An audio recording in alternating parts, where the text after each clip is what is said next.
Oh là là, il ne me restait que 10 minutes avant le début de l'école et j'étais encore en train d'errer dans la maison. Oups, je ne peux pas sauter mon rituel quotidien. C'est exact. Quel que soit ton retard, ne saute jamais le petit déjeuner. Tiens, pour toi. Oui, je sais. Attends une seconde. Tiens, bois ça aussi. D'accord, merci maman. Je dois courir, bye. Salut les amis, je m'appelle Maggie, j'ai 16 ans. Désolée de vous voir dans cet état, mais je suis pressée. Cette scène à laquelle vous venez d'assister, c'est à peu près toute ma vie. Maggie, tu as oublié ton sac. Oh, sacré guacamole! Qu'est-ce que je ferais sans mes parents? Laisse un commentaire ci-dessous si t'es un bébé choyé tout comme moi. D'aussi loin que je me souvienne, ils m'ont aimé inconditionnellement, mais ce ne sont pas mes vrais parents. On m'a dit qu'il y a 16 ans, j'ai été laissée devant leur porte un soir de Noël enneigé sans aucune note ni information. Ils m'ont adoptée et m'ont toujours traitée comme leur propre enfant. La vie avec eux ressemble à un conte de fées. Maman s'occupe toujours de la famille et elle m'habille bien quand j'ai des fêtes à l'école.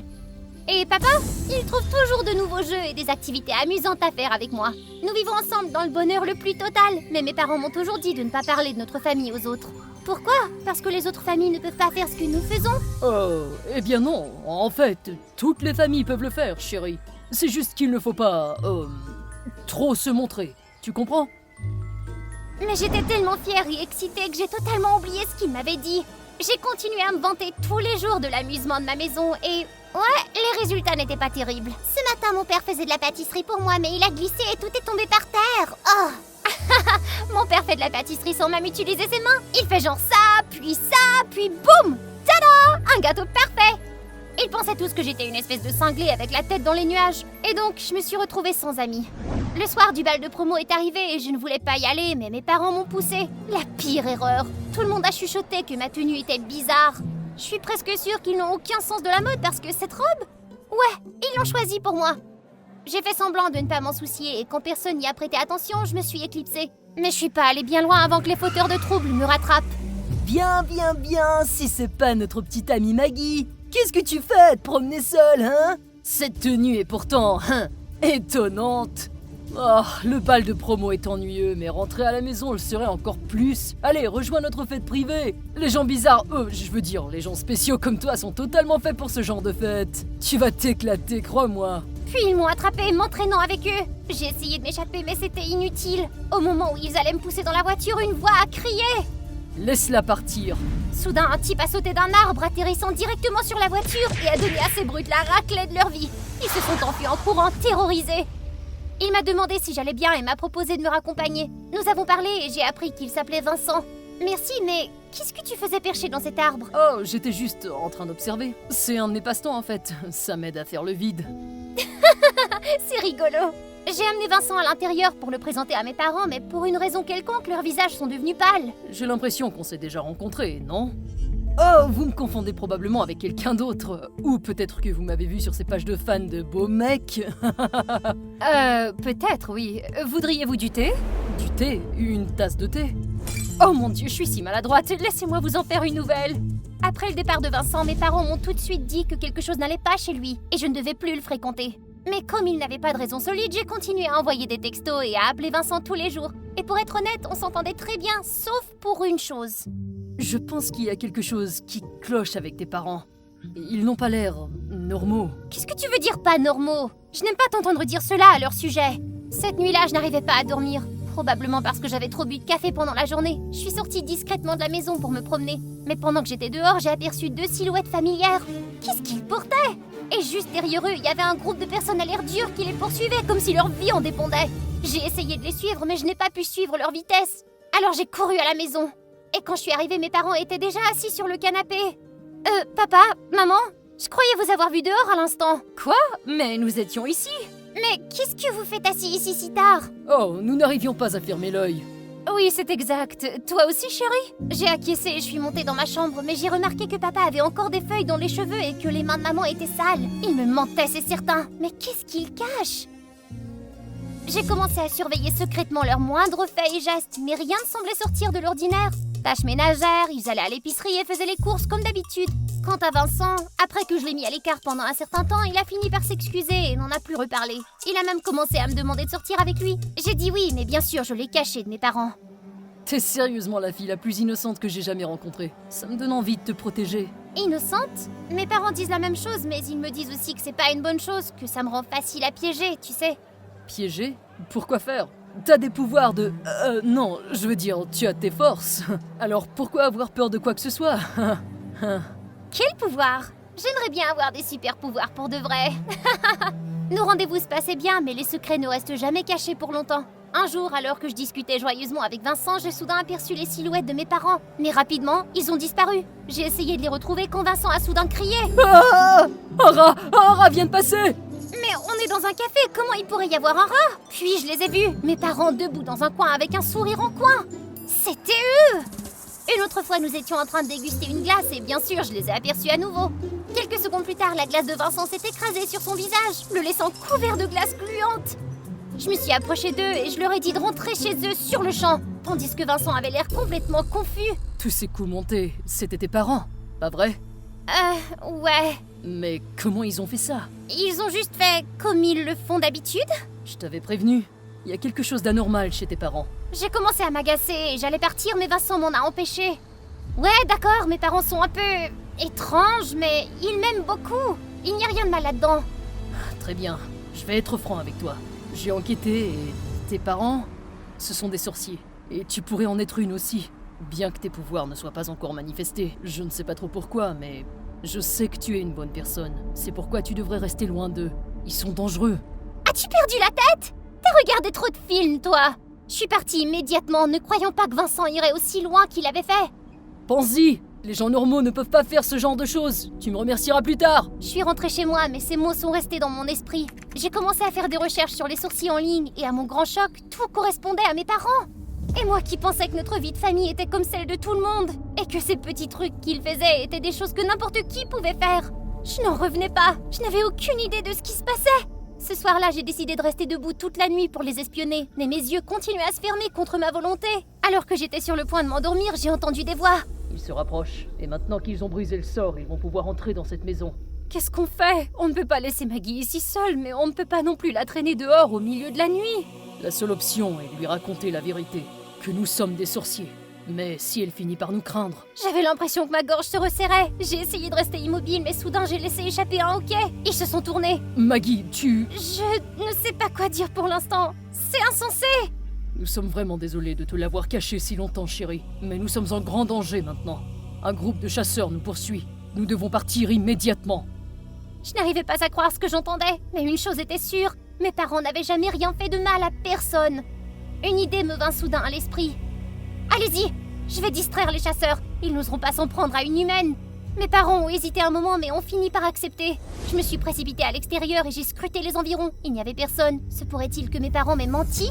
Soudain, un groupe de personnes a surgi de nulle part et m'a entourée.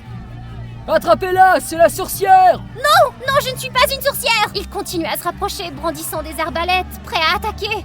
C'est alors que quelqu'un que je n'attendais pas à voir est arrivé. Arrêtez! Oh mon Dieu, c'est exactement comme la première fois que nous nous sommes rencontrés. Oui, capitaine. Quoi? Capitaine? Continuez à chercher les deux autres. Je m'occupe de cette fille. Maggie, ça va? Éloigne-toi de moi! Alors pendant tout ce temps, tu te rapprochais de moi pour faire du mal à mes parents, c'est ça? Calme-toi, écoute. Vincent m'a dit qu'il y a des années, ses deux parents ont été assassinés par un groupe de sorciers. Alors quand il a grandi, il est devenu un chasseur de sorciers pour les venger. Maggie, tu dois comprendre. Il s'agit aussi de maintenir la paix dans cette ville. Oui, au début, je me suis rapproché de toi pour garder un œil sur tes parents, mais ensuite, je suis vraiment tombé amoureux de toi, et je veux te protéger de tout ce danger. Alors que j'avais les larmes aux yeux après sa confession, mes parents sont arrivés. Pas étonnant que nous ayons un mauvais pressentiment en te voyant. Lâche ma fille maintenant! Maman, papa, qu'est-ce que vous faites ici? Vincent a immédiatement foncé vers mes parents, tenant une arbalète en argent qui les visait directement. Mais au moment où la fléchette allait les frapper, papa fit un geste de la main et un bouclier lumineux est apparu, réduisant la flèche en poussière. Pensais-tu vraiment qu'une petite fléchette ordinaire arriverait à nous vaincre, gamin? À ce moment-là, le groupe de Vincent est revenu. Maman fit un geste de la main et une tornade se dirigea en spirale vers eux. Tout le monde esquiva, mais les vents étaient si forts qu'ils trébuchèrent et s'effondrèrent. Tout le monde sauf Vincent. Il a tenu bon, balançant son épée en l'air et déchirant la barrière magique qui protégeait mes parents, les forçant à battre en retraite. Non, ça ne peut pas se passer comme ça! Votre temps est écoulé, sale sorcier! Non! Mes parents ne sont pas méchants! Je me suis précipitée vers Vincent, mais la lumière de son épée m'a aveuglée et soudain toute l'énergie de mon corps a disparu. Puis, tout est devenu noir. Quand je me suis réveillée, j'étais trempée de sueur. J'ai regardé autour de moi. Ah, j'étais dans ma chambre. Ce n'était qu'un rêve. Mais j'ai entendu des bruits à l'extérieur. Tout le monde était rassemblé sur la place du village. Mes parents étaient attachés à des poteaux sur le point d'être exécutés. Les habitants avaient l'air terrifiés tandis que Vincent déclarait: Ces sorciers nous ont trompés et maudits. Aujourd'hui, la justice sera rendue. J'ai crié et couru vers mes parents, choquant tout le monde. Les hommes de Vincent ont essayé de m'attraper, mais il les a arrêtés. Je sais que c'est difficile à accepter, Maggie, mais les preuves sont claires. Nous devons protéger cette ville. Protéger? De quoi? S'ils étaient si méchants, pourquoi ai-je été en sécurité en vivant avec eux pendant les 16 dernières années? En sécurité jusqu'à aujourd'hui. Laisse-nous faire ou tu seras considérée comme une accomplice. Si tu tiens vraiment à les tuer, il faudra d'abord passer par moi. Il s'avère que t'es aussi insensible et déraisonnable que les monstres que tu détestes tant. La foule s'est regardée avec confusion. Et puis au moment où les hommes de Vincent m'ont saisi, les habitants ont commencé à crier, à dire que mes parents étaient des gens bien, à raconter toutes les fois où ils les avaient aidés. J'ai saisi l'occasion, je me suis libérée et je me suis empressée de détacher mes parents pendant que les habitants retenaient les hommes de Vincent. Par la suite, mes parents ont marché lentement vers Vincent. Tu aurais dû faire tes recherches avant d'agir. Oui, nous sommes des sorciers, mais nous n'étions pas d'accord avec les sorciers maléfiques. Alors nous avons fui et sommes ici depuis lors. Ce même groupe maléfique nous a pris notre enfant. C'est pourquoi nous avons adopté Maggie. Elle était comme un cadeau venu du ciel. Vincent est resté figé et puis il s'est excusé auprès de mes parents. À la fin, les deux parties ont accepté de travailler ensemble pour traquer et détruire les sorciers maléfiques. Vincent continuait à me demander pardon tous les jours après tout ce qui s'était passé, mais je n'étais pas tout à fait prête à laisser tomber. Et voici la fin folle de mon histoire. En un clin d'œil, une nouvelle période de Noël était arrivée, et celle-ci était plus chaleureuse que jamais. Soudain, on frappa à la porte. C'était Vincent. Joyeux Noël! Maggie, je peux te parler un instant? J'ai hésité, jetant un coup d'œil à mes parents. Ils m'ont hoché la tête et ont souri, alors je suis sortie avec lui. Il fait froid, hein? Ouais. Maggie, j'ai beaucoup pensé à nous. Nous? Ouais, nous avons laissé les choses un peu inachevées, tu ne penses pas? Je veux dire, il s'est passé beaucoup de choses folles, mais je me demandais... est-ce que tu voudrais... Tu le découvriras, si t'as le courage d'attendre.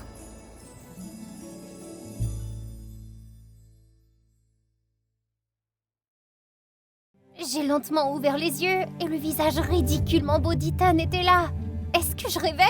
Je n'ai pas pu m'empêcher de le fixer tandis que son doux sourire se rapprochait. Sans réfléchir, mes lèvres se sont froncées.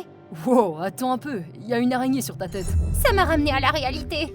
Bon sang, j'ai failli embrasser Ethan. Mais c'est quoi ce bordel? Qu'est-ce que tu fais ici? Paniquée, j'ai sauté du lit et j'ai senti quelque chose ramper sur ma jambe. Sophie, attention! Trop tard! J'ai trébuché sur un câble et je me suis écrasée sur le sol. Oh là là, cette journée pourrait-il se rempirer? Salut à tous, je m'appelle Sophie Carter. J'ai 16 ans et je suis la première de ma classe au lycée technologie Alliance Cindy et Bill Simon. J'ai travaillé comme une déchaînée depuis que je suis enfant. Et pendant des années, je remportais le prix de l'excellence académique de notre école. Mais j'étais loin de me douter que quelque chose allait bouleverser les choses et faillir me faire perdre ce titre. Alerte spoiler, la situation s'est révélée plutôt agréable. Tout a commencé lorsque mon professeur principal, Monsieur John, m'a appelé dans son bureau. À ma grande surprise, Ethan, le capitaine de l'équipe de basket, était déjà là. Il m'a accueilli avec un sourire si éclatant que mon cœur s'est emballé. Mais non, pas question que je le laisse paraître. Ethan, mon seul et unique béguin, le charmant et athlétique capitaine de l'équipe. Je lui ai fait un petit signe de tête, faisant semblant de ne pas être dérangé. Sophie, en octobre prochain, l'école organisera un voyage d'une semaine au Canada. Compte tenu de tes excellents résultats, nous t'avons choisi comme chef des élèves. Vous inquiétez pas, Monsieur John, je m'en occupe. Tu travailleras avec Ethan. Il a un excellent dossier lui aussi. J'ai senti mon cœur battre la chamade, mais je me suis vite ressaisie. Travailler avec mon béguin et ne pas le laisser remarquer mes sentiments? Défi relevé. On dirait qu'on va partager la même chambre. J'ai hâte de travailler avec toi. Attends, quoi? Mon cerveau s'est figé. Partager une chambre avec Ethan pendant toute une semaine? Oui, c'est la tradition. Vous gérerez le groupe ensemble et préparerez la fête du feu de joie. C'est à ce moment-là que Milia entra en trombe, talonnée par son équipe. Milia, la capitaine des Pom-Pom Girls, est la reine des abeilles de notre école. Belle, populaire et toujours entourée de garçons. Non pas que je m'en soucie, je connais mes points forts. Monsieur John, je m'oppose à ce que Sophie dirige le voyage scolaire. Et pourquoi ça? Mes résultats parlent d'eux-mêmes. Tu n'as pas d'esprit d'équipe. Comment peux-tu te lier avec tout le monde? Tu ne feras que ralentir Ethan. Sa troupe s'est jointe à elle, et Monsieur John a pris un air pensif. J'ai serré les poings, en partie parce que Milia n'avait pas tout à fait tort. Mais surtout, je redoutais qu'Ethan découvre ce que je ressentais pour lui. Je suis restée là, silencieuse, sans savoir quoi dire. Elle est tellement agaçante. Ce voyage a besoin de quelqu'un qui s'y connaisse. biologie, histoire, géographie. Je crois que Sophie est le meilleur choix. Surprise, j'ai levé les yeux. Ethan a croisé mon regard avec un sourire enjoué. Oh, super! Je l'aimais encore plus maintenant. Les premiers jours de notre voyage scolaire s'écoulèrent paisiblement, non sans effort de ma part. C'est vrai, Ethan et moi partagions une chambre. C'était un lodge confortable au milieu des bois. Et bien que la chambre soit spacieuse avec 2 lits, le fait de partager un espace avec mon béguin était très angoissant. Heureusement, Ethan était un vrai gentleman. Il a gardé la chambre impeccable, s'est fait discret lorsque je prenais ma douche et n'est jamais apparu avec un look négligé ou, Dieu m'en garde, torse nu. Pourtant, j'ai tout fait pour garder mes distances. Dès que nous rentrions dans la chambre, je plongeais sous les couvertures, faisant comme si Ethan n'était pas là. Chaque fois qu'il essayait d'engager une conversation, je le repoussais d'un revers de main. Je pouvais voir la confusion et la douleur dans ses yeux, mais qu'est-ce que je pouvais faire ? Je sais que j'étais impolie, mais plus je me rapprochais d'Ethan, plus je craignais qu'il ne me perçoive. Et honnêtement, pourquoi un gars comme lui, un type avec tout un fan club de filles magnifiques, me choisirait-il moi ? Je ne voulais pas être rejetée, alors je gardais mes distances. Je vais m'occuper de la préparation de la nuit du feu de joie. Et toi, tu peux te concentrer sur les activités d'équipe. Pourquoi se séparer? On pourrait faire tout ensemble. J'ai l'habitude de travailler seule. Pendant que je coordonnais avec l'équipe locale l'installation de la scène et du bois de chauffage pour la nuit du feu de joie, Ethan s'occupait de réunir nos camarades de classe autour de jeux et de rire. Soudain, comme s'il avait senti mon regard, Ethan s'est retourné et a attiré mon attention. Avant que je puisse réagir, il s'est précipité sur moi et m'a pris la main. J'ai trouvé un coéquipier pour la course de canoë. Tu veux participer? Non, Avant de pouvoir terminer, Ethan m'avait déjà tiré dans un canoë. Pendant que je me débattais avec la pagaie, Ethan nous a propulsés vers la victoire. La suite a été un véritable tourbillon. Construction de tentes, apprentissage de nœuds et de toutes sortes de techniques de scoutisme. Le temps que je me ressaisisse, nos mains étaient emmêlées dans un jeu de nœuds humains, nos corps plus proches que jamais. Oh là là, contrôle-toi! Je n'ai retrouvé mes sens que pendant la chasse au trésor. Mes connaissances se sont enfin révélées utiles lorsque j'ai déchiffré les codes, identifié des plantes et des animaux et mené le groupe au trésor caché. Ah, honnêtement, je pensais que tu me détestais à cause de ta froideur, mais en fait, tu es plutôt cool. J'ai ri à son commentaire. Ce jeu avait naturellement comblé le fossé qui nous séparait. Même si Ethan ne m'aimait pas, il était en train de devenir un ami formidable. À mon insu, tout le monde n'était pas ravi.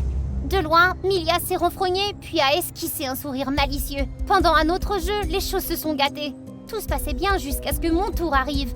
J'ai fermé les yeux, faisant confiance à mes camarades pour m'attraper. C'est alors que Milia a retiré ses mains. Attention! Avant que mon esprit ne puisse se rattraper, mon corps avait déjà touché le sol. La douleur attendue n'est jamais arrivée.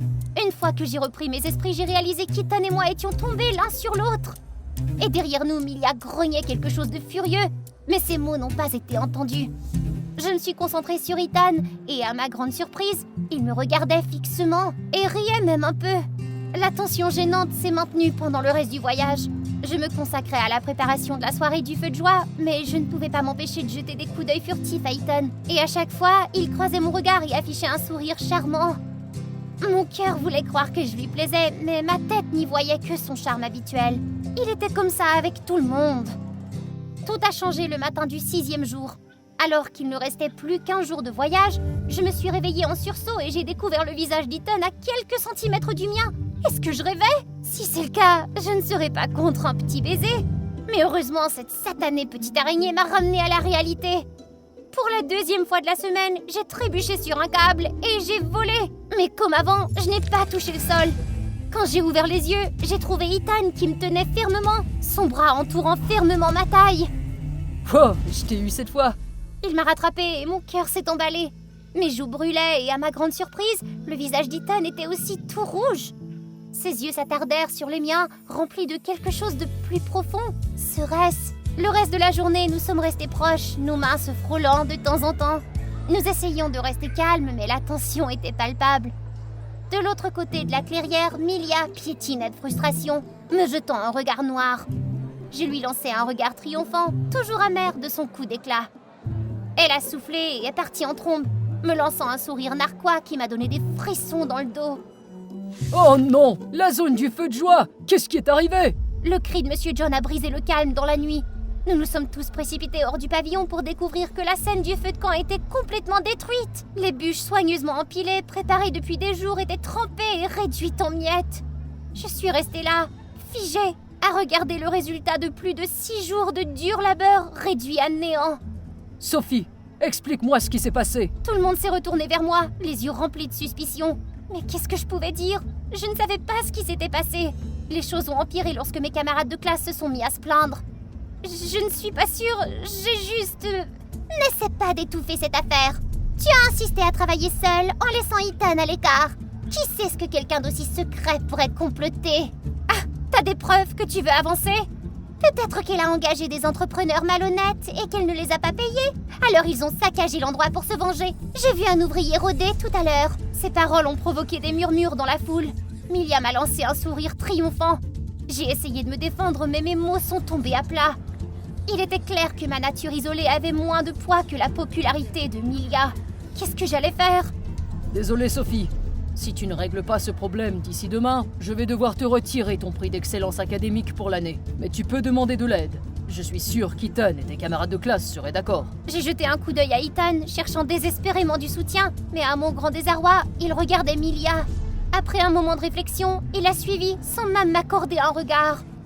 Laissée seule sous le poids des regards moralisateurs, je me sentais plus désespérée que jamais. Ethan n'est pas retourné dans notre chambre ce soir-là. Seule dans l'espace que nous avions partagé, je me suis endormie en pleurant.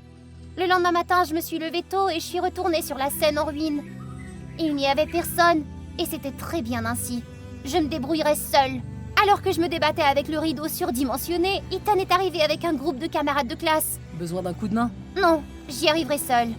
Nous savons tous que tu ne l'as pas fait. Ne repousse pas les autres. Laisse-moi t'aider. Ces mots ressemblaient plus à de la moquerie qu'à du réconfort. Je l'ai ignoré. J'ai baissé le rideau et je suis passée devant lui sans un mot de plus. Ethan a tendu la main pour m'arrêter, mais avant qu'il ne puisse parler, ma frustration a explosé. Quand j'avais le plus besoin de toi, tu es parti. Et maintenant, tu amènes tout le monde ici pour m'humilier, c'est ça? C'est quoi ton but? Le visage d'Ethan s'est décomposé. La douleur se lisait dans ses yeux. Je voulais seulement t'aider. Je suis désolé si j'ai aggravé les choses. Cela pourrait être utile. Puis il s'est éloigné. Les autres, sentant la tension, se sont rapidement dispersés. Restée seule, j'ai déplié le papier. C'était un plan détaillé pour établir la nuit du feu en un jour, avec l'aide de toute l'école. Ethan avait dû travailler toute la nuit sur ce plan, ralliant le soutien de tout le monde. Le cœur battant la chamade, je me suis élancée à sa poursuite et lui ai pris la main. Ce qui suivit fut un mélange chaotique d'excuses et de paroles déchirantes. Ces derniers jours ont été tellement amusants à travailler avec tout le monde. Je suis désolée, Ethan. Aide-moi, s'il te plaît. J'ai vraiment besoin de ton aide. Ethan me coupa la parole en m'embrassant doucement sur le front. Puis avec un sourire confiant, il a rallié le groupe pour commencer la reconstruction. Je suis restée là, abasourdie. Est-ce que ça venait vraiment de se passer? Je me suis empressée de le rejoindre et nous avons travaillé côte à côte pour redonner vie à l'événement. Grâce aux efforts de chacun, tout a été réparé à temps. Nous étions couverts de terre et de sueur, mais rayonnions de fierté en nous rassemblant autour du feu de joie rugissant. Oh, et le coupable? Ce n'est que plus tard qu'Ethan a avoué qu'il avait des soupçons. Il a remarqué des taches de peinture et de boue sur les chaussures de Milia et a décidé de la confronter, puis a tout rapporté au directeur de l'école. Maintenant, Milia est obligée d'écrire 100 fois le règlement de l'école en guise de punition pour ce qu'elle a fait. Avec le recul, j'ai presque blâmé Ethan pour tout cela, mais heureusement, je ne l'ai pas fait. Alors que nous nous tenions près du feu, Ethan et moi avons échangé un regard. Nous étions tous les deux dans un sale état après le chaos de la journée, mais sous la douce lueur des flammes, il avait l'air plus radieux et plus gentil que jamais. Je t'aime bien. Ethan a souri à ma confession. Il s'est approché, s'est penché et m'a embrassée. Amara, je sais que tu es fâchée, mais tu dois comprendre que j'essaie de faire ce qu'il y a de mieux pour toi. Ce qu'il y a de mieux, mon œil. Me coller dans cette foire d'empoigne au milieu de nulle part, c'est ça ton idée de m'aider? Attention, tante autoritaire, je m'en vais. Roule mon tambour, s'il vous plaît. Voici mon invention. C'est en fait une caméra, mais à la pointe de la technologie. D'accord, mettons-le en marche. Mon bidule s'est mis à rugir comme une mini-fusée et a filé tout droit par la fenêtre. Amara, qu'est-ce que c'est que ce bruit? Oh, il va falloir m'activer plus vite. Mais est-ce que c'est une personne? J'ai dirigé ma fusée vers cette personne, mais il a décidé de s'arrêter en plein vol et de s'écraser sur la tête du garçon. Oups! Amara, qu'est-ce qui se passe ici? Oh, rien du tout. À part, tu sais, assommer accidentellement un garçon en essayant et en échouant de m'échapper de l'antre de ma tante sorcière pour retrouver ma vraie mère. Salut mes amis observateurs d'étoiles, c'est ta fille Amara et aujourd'hui nous allons au-delà des nuages. C'est cool, pas vrai? N'oublie pas d'aimer et de t'abonner. Depuis que je suis toute petite, je souffre de dyslexie. Cela rendait l'apprentissage difficile, mais ma mère, une prof de neurosciences super cool, a toujours trouvé des moyens créatifs pour m'aider. Pour elle, je n'étais pas défectueuse, juste unique en mon genre. Elle rendait les études amusantes. Elle dessinait des diagrammes, construisait des Legos, écrivait avec du sel et rappelait les leçons sur des rythmes entraînants. Honnêtement, s'il y a un M&M dans les études, une légende du rap, c'est bien ma mère. C'est grâce à elle que je suis tombée amoureuse de l'astronomie. À l'âge de 5 ans, je pouvais nommer toutes les planètes. À 10 ans, je comprenais les trous noirs. À 15 ans, je construisais des modèles de vaisseaux spatiaux et je faisais un stage à la NASA. Sans oublier que ma mère me conduisait sur des centaines de kilomètres chaque jour pour que tout cela se produise. J'aime tellement ma mère. Sans elle, je ne serais pas ce que je suis aujourd'hui. Un jour après l'entraînement, maman n'est pas venue me chercher, comme elle le faisait toujours. J'ai pris le bus pour rentrer chez moi et j'ai trouvé notre maison complètement détruite. Maman? Où es-tu? J'ai cherché partout, mais elle n'était pas là. Est-ce qu'il lui était arrivé quelque chose? Alors que la panique s'installa, la porte s'ouvrit en grinçant. Une silhouette obscure est entrée et m'a coincée contre le mur. Qui êtes-vous? Ne vous approchez pas de moi! Maman! Amara! Amara, calme-toi, c'est moi! J'ai ouvert les yeux et elle était là. Tante Lucie, la même tante qui ne nous avait pas parlé depuis des années. Qu'est-ce qu'elle faisait ici? Surtout maintenant alors que maman avait disparu. Je suis ici pour t'aider. Tu ne peux plus rester ici. Mais qu'en est-il de maman? Je dois la retrouver! Ne t'inquiète pas, ta mère va bien. Mais c'est toi qui es en danger. Elle m'a fait monter dans sa voiture et s'est rendue dans une région éloignée où les voitures étaient à des kilomètres les unes des autres. Elle m'a conseillé de ne pas quitter la maison pour ma propre sécurité, mais a refusé de m'expliquer pourquoi. De quoi étais-je censée me protéger? Et où diable était ma mère? Pourquoi étais-je en danger? Je devais découvrir la vérité coûte que coûte. Dans les jours qui ont suivi, tante Lucie a commencé à agir bizarrement. Je l'ai entendu parler aux voisins, leur disant que je venais d'emménager, mais que je ne pouvais pas sortir à cause d'une allergie au soleil. Mais qu'est-ce que c'est que ça? Comme ça? Oh non, le soleil me fait fondre! À l'aide! Je me transforme en flaque d'eau! La nuit, elle se faufilait dans ma chambre en pensant que je dormais, prenant mon téléphone et effaçant mes contacts et toutes mes applications de médias sociaux. Quand je l'ai confrontée, elle m'a simplement dit « Faire défiler ton téléphone te pourrit le cerveau. » Ouais, elle préparait définitivement quelque chose. Alors au moment où elle a baissé sa garde, j'ai fait le mur. J'ai tâtonné dans le noir et je suis tombée sur un gnome. Ça a déclenché un système de défense laser qui m'a entourée d'une série de rayons rouges. Heureusement, je n'en avais pas encore croisé. Mais ensuite, une mouche a bourdonné sur mon nez. J'ai éternué si fort que je me suis écrasée au sol. Les alarmes ont retenti comme si je venais de pénétrer dans Fort Knox. Tante Lucie a alors détruit tout mon matériel d'astronomie. Pourquoi perds-tu ton temps avec cette camelote inutile? Je vais t'apprendre ce qui est le vrai savoir. Sauf que son vrai savoir était directement tiré du manuel de la Terre plate. La Terre est plate, compris? Sinon, comment pourrions-nous marcher dessus? La Lune n'est qu'un hologramme créé par la NASA. Cette organisation cache quelque chose de sinistre, crois-moi. Oh, bien sûr, je suis sûre que la NASA n'a rien de mieux à faire que d'installer un projecteur géant dans le ciel pour s'amuser. Silence! Tout ce que tu crois savoir sur l'astronomie est un mensonge.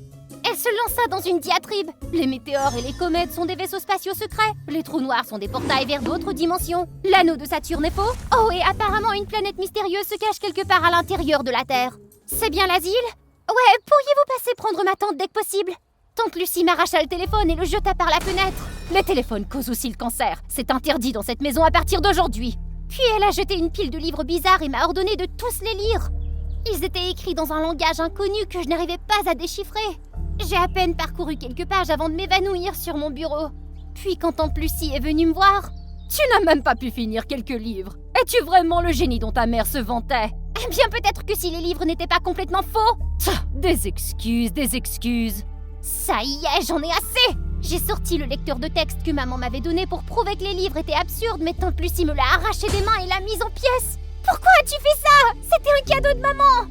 Je ne peux pas te laisser l'utiliser pour la contacter. J'essaie seulement de te protéger. Me protéger?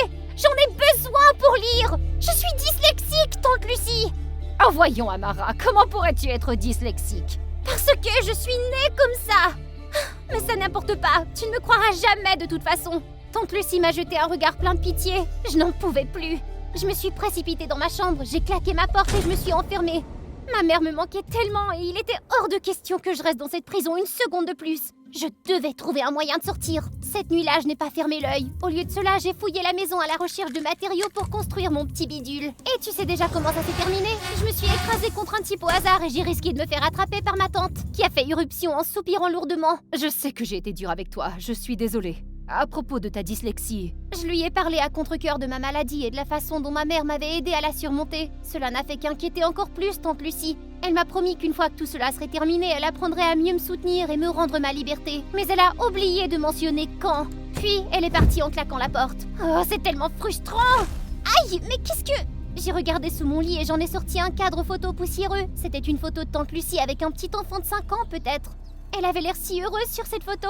À ce moment-là, j'ai entendu un bruit derrière ma fenêtre. Un cambrioleur? Dès qu'ils ont levé la tête, je les ai poussés du rebord. Ça leur apprendra ça. Sauf que ce n'était pas un cambrioleur, c'était le type que j'avais assommé tout à l'heure. Il s'avère qu'il m'avait vu lancer le drone et qu'il est venu ici pour me régler mon compte. Attends, comment tu fais pour passer le système d'alarme? Tu es une tortue ninja ou quelque chose? s'il te plaît, mon père est le shérif local et j'ai été entraîné pour ce genre de choses depuis que je suis enfant. Et toi, t'es qui? Je ne t'ai jamais vu dans le coin auparavant. Oui, c'est parce que je viens d'emménager ici, en quelque sorte. Il s'appelait Ted et il avait l'air digne de confiance, alors je lui ai tout raconté. Si je comprends bien, tu es enfermé ici et tu essaies de t'échapper? Bizarre. Lucie a toujours été si gentille, je ne peux pas croire qu'elle ferait ça. Attends, tu connais ma tante? Est-ce que tu reconnais l'enfant sur cette photo? Oui, je la reconnais. C'est une histoire triste en fait. Il a expliqué que tante Lucie a eu un enfant qu'elle aimait profondément, mais celui-ci est décédé des suites d'une maladie. Elle n'a plus jamais été la même après ça. Je me suis sentie mal pour elle. Peut-être qu'elle avait le cœur tellement brisé qu'elle voulait me garder près d'elle comme une sorte de remplacement. Ted était d'accord avec ma théorie et m'a suggéré de jouer le jeu pour l'instant. Et il a promis de m'aider à m'échapper et de retrouver ma mère. Le jour suivant, il m'a amené un talkie-walkie pour que nous puissions rester en contact. Cela faisait une éternité que je n'avais pas parlé à quelqu'un qui me comprenait, et cela m'a aidé à me sentir de mieux en mieux. Il m'a même apporté des gadgets sympas pour que je puisse continuer à étudier l'astronomie. Bien sûr, chaque fois que tante Lucie venait, je devais tout cacher sous mon lit. Un soir, alors que je dessinais des étoiles près de la fenêtre, une voiture de police est arrêtée devant la maison. Amara, tu es en état d'arrestation pour être resté trop longtemps dans ta maison. Allons voir la comète que tu ne verras qu'une fois dans ta vie. Je n'ai pas pu m'empêcher de rire. J'ai pris une pancarte et je l'ai agitée en retour. Attends, laisse-moi voir si tante Lucie dort. Je me suis faufilée dans sa chambre et je l'ai trouvée profondément endormie. Je suis sortie, j'ai franchi le système d'alarme et avec Ted, nous sommes partis dans la nuit. Le ciel était à couper le souffle. Oh, la voilà, la comète! Une fois tous les 1000 ans qui traversait les cieux. J'ai raconté à Ted tout ce que je savais à ce sujet, mais il m'a regardé fixement, abasourdi. C'est alors qu'un professeur d'astronomie bien connu s'est approché de moi, visiblement impressionné. Il s'est présenté et m'a invité à visiter son labo de recherche tout proche. Un rêve devenu réalité! J'ai immédiatement acquiescé. C'est alors que des phares m'ont aveuglé. Une silhouette familière est sortie. Oh non, c'était le grincheux en personne qui était venu tout gâcher. Comment peux-tu être aussi imprudente, sortir en cachette au milieu de la nuit? Et si quelque chose t'était arrivé? Qu'est-ce qui pourrait m'arriver? Le pire qui m'est arrivé, c'est toi! C'est toi qui caches mon identité et qui me garde enfermée comme une prisonnière! Je ne suis pas ton enfant perdu! C'est exact! Cette femme a des problèmes! Que quelqu'un appelle les autorités et me sorte d'ici! Arrête de dire des bêtises! Tu rentres à la maison tout de suite! Elle m'a poussée dans la voiture. Pendant tout le trajet du retour, elle n'a pas dit un mot. Quand nous sommes arrivés à la maison, elle s'est effondrée en larmes. N'essaie pas de me culpabiliser, je sais tout. Tu ne sais rien! C'est ta mère qui est dangereuse. Elle travaille pour une organisation illégale qui fait des expériences sur des cerveaux. Elle essayait de faire de toi un sujet de test. Je me suis figée, incapable de croire ce que j'entendais. Tu dis que la gentillesse de ma mère n'était qu'un stratagème pour m'utiliser? C'est la vérité, je suis désolée. Non, ne me touche pas! Je suis partie en trombe dans ma chambre. Ça ne pouvait pas être vrai. Ma mère, la personne qui m'aimait le plus, était une scientifique folle. Non! Tante Lucie devait mentir. J'ai attrapé le talkie-walkie qui se trouvait sous mon lit et j'ai appelé Ted, le suppliant de trouver des infos sur ma mère. J'avais besoin de réponses venant directement d'elle. Quelques minutes plus tard, Ted m'a envoyé une adresse. Amara, n'y va pas toute seule. Attends-moi, d'accord? J'ai raccroché, mais avant qu'il ne puisse terminer, j'ai sorti de la maison en courant. Je n'ai pas pris la peine de me faufiler. J'ai passé les alarmes laser, j'ai sauté dans la voiture de tante Lucie et j'ai filé. En suivant le traceur, je suis arrivée à un vieil entrepôt au fond des bois. Qu'est-ce que je fais maintenant? Je suppose que me faufiler à l'intérieur était la seule option. Oh, maman était là! Mon cœur a fait un bond et j'ai couru vers elle, mais la réalité m'a frappée comme un mur de briques. La pièce était remplie de modèles de cerveau, de tableaux de recherche farfelus et, écoutez cela, de véritables scientifiques fous. Horrifiée, j'ai trébuché en arrière. Amara, qu'est-ce que tu fais ici? Maman, tante Lucie dit que tu travailles pour des méchants. Mais elle a tort, pas vrai? Oh chérie, alors tu as finalement compris? Je suppose que ça ne sert plus à rien de faire semblant. Saisissez-la! Avant de pouvoir réagir, une nuée de scientifiques fous m'a attrapée. J'avais le cœur trop brisé pour résister. Maman, pourquoi? Comment tu peux me faire ça? Je croyais que tu m'aimais! Oh, bien sûr que je t'aime, chérie. Tout ça, c'est pour toi? Ne veux-tu pas être la plus grande génie du monde? Elle m'a mis une cagoule noire sur la tête. L'instant d'après, des sirènes de police retentissaient à l'extérieur. Ne bougez plus, vous êtes en état d'arrestation. Les personnes autour de moi ont été menottées et emmenées. Quelqu'un s'approchait de moi et a retiré ma cagoule. Amara, est-ce que tu vas bien? Oh ma chérie! Je me suis effondrée dans les bras de tante Lucie, pleurant de façon incontrôlable en regardant la police escorter ma mère et son équipe. Mon cœur avait l'impression d'avoir été brisé en 1000 morceaux. Pendant des jours, j'ai été perdue dans le brouillard. Je venais de perdre ma mère, la personne qui m'était le plus importante. Qu'est-ce que j'allais faire maintenant? Chérie, comment te sens-tu? Je t'ai fait un peu de soupe. Essaie-en quelques bouchées. J'ai secoué la tête, la bouche sèche comme de la poussière. Tante Lucie, je suis vraiment désolée pour tous les problèmes que j'ai causés. Oh non, chérie, rien de tout cela n'est ta faute. Tu as été manipulée par quelqu'un en qui tu avais confiance. Chaque fois que j'y pense, mon cœur se brise pour toi. Tante Lucie, comment je devrais vivre ma vie maintenant? Si tu veux, tu peux rester ici avec moi. Je te promets que je ne te contrôlerai plus comme avant. Et j'apprendrai à t'aider avec ta dyslexie. Voudrais-tu aussi m'aider? Bien sûr que si! Nous nous sommes serrés dans les bras, pleurant toutes les deux à chaudes larmes. Soudain, il y eut un bruit à la fenêtre. Je ne voulais pas vous déranger, je voulais t'apporter du matériel d'astronomie. Wow! Tante Lucie et moi avons éclaté de rire. Pour la première fois depuis ce qui me semblait être une éternité, je ressentais une lueur d'espoir. Quelque chose me disait que cette nouvelle vie allait être tout sauf ennuyeuse.